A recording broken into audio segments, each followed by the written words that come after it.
Assalamualaikum warahmatullahi wabarakatuh. Salam sejahtera bagi kita semua. Untuk pertemuan kali ini, materi kita adalah menganalisis isi novel. Sebuah novel dibangun dari dua unsur, yaitu unsur dari dalam atau intrinsik dan unsur dari luar atau ekstrinsik. Baiklah, yang pertama kita bahas adalah unsur intrinsik.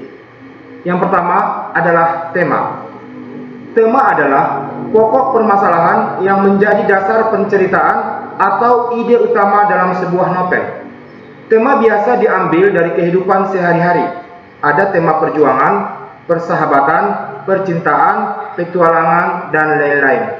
Untuk dapat menentukan tema, harus dipahami dahulu setiap pokok persoalan dalam setiap peristiwa. Dan dari tema tersebut, kita dapat mengambil kesimpulan bahwa novel tersebut menceritakan tentang apa. Misalnya, tema perjuangan menceritakan tentang kesatria seorang tokoh. Yang kedua adalah alur. Alur adalah rangkaian peristiwa yang membentuk sebuah cerita. Alur dibagi tiga. Yang pertama, alur maju atau progresif adalah jalan cerita yang menyajikan urutan dimulai dari awal perkenalan menuju tahap penyelesaian secara sistematis. Alur maju menyajikan tahapan cerita sesuai dengan berjalannya waktu, yaitu berawal dari masa lampau menuju ke masa depan.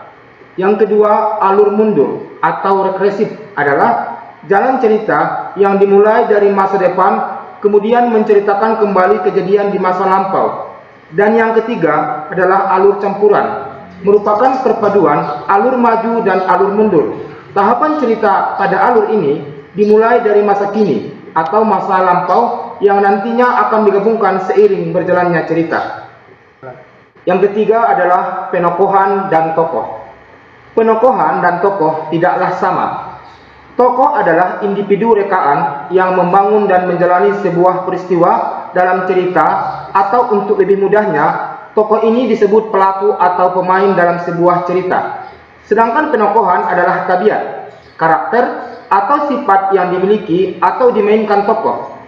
Jika dilihat dari sifat tokoh, ada yang disebut tokoh protagonis, yaitu tokoh yang baik, dan sebaliknya disebut antagonis. Cara penokohan dapat dilakukan dengan dua cara. Yang pertama secara deskriptif analitik, dengan langsung menyebutkan bagaimana perilaku, ciri fisiknya, pekerjaannya, dan lain-lain. Yang kedua secara tidak langsung, melukiskan watak tokoh, sifat dan karakter tokoh dilukiskan melalui reaksi tokoh lain, jalan pikiran tokoh lain, dan aktivitas tokoh. Pelukisan tokoh seperti ini disebut deskriptif dramatik. Yang keempat adalah latar. Latar adalah lukisan tempat, hubungan waktu, dan suasana terjadinya sebuah peristiwa. Jadi, latar dibagi tiga. Yang pertama, latar tempat, latar waktu, dan latar suasana.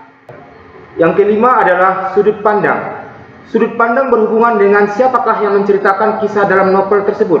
Apakah sudut pandang orang pertama dengan menggunakan kata aku, dan sudut pandang orang ketiga dengan menggunakan kata dia dan nama orang. Yang keenam adalah gaya bahasa. Gaya bahasa adalah cara khas pengarang dalam mengungkapkan pikiran atau perasaan melalui bahasa dalam bentuk lisan dan tulisan. Gaya bahasa dalam sebuah novel bisa dilihat dari dua sisi. Yang pertama, bahasa apa yang digunakan pengarang dalam novel tersebut. Apakah bahasa Indonesia, bahasa daerah, atau bahasa lainnya, atau mungkin menggunakan salah satu bahasa yang dibumbui dengan bahasa slang atau bahasa lainnya. Yang kedua adalah majas. Majas apa saja yang digunakan dan yang paling menonjol dalam novel tersebut. Apakah personifikasi, hiperbola, eufemisme, dan lain-lain. Dan yang terakhir adalah amanat. Amanat adalah pesan yang ingin disampaikan pengarang melalui cerita. Pesan yang disampaikan bisa berupa pelajaran hidup dan pesan moral. Baiklah, sekarang masuklah kita ke dalam unsur ekstrinsik. Unsur ekstrinsik adalah unsur dari luar cerita. Yang pertama adalah biografi pengarang. Biografi pengarang ini akan mempengaruhi cerita dari dalam novel. Misalnya, pengarang salah satu novel biografinya orang Batak Mandailing. Secara otomatis, budaya, bahasa, atau gaya ceritanya mempengaruhi cerita tersebut. Yang kedua, nilai-nilai. Nilai-nilai dalam masyarakat dapat tertuang ke dalam sebuah cerita novel, di antaranya nilai agama atau religi, nilai pendidikan atau edukasi, nilai seni atau estetika, nilai budaya, sosial, dan lain-lain.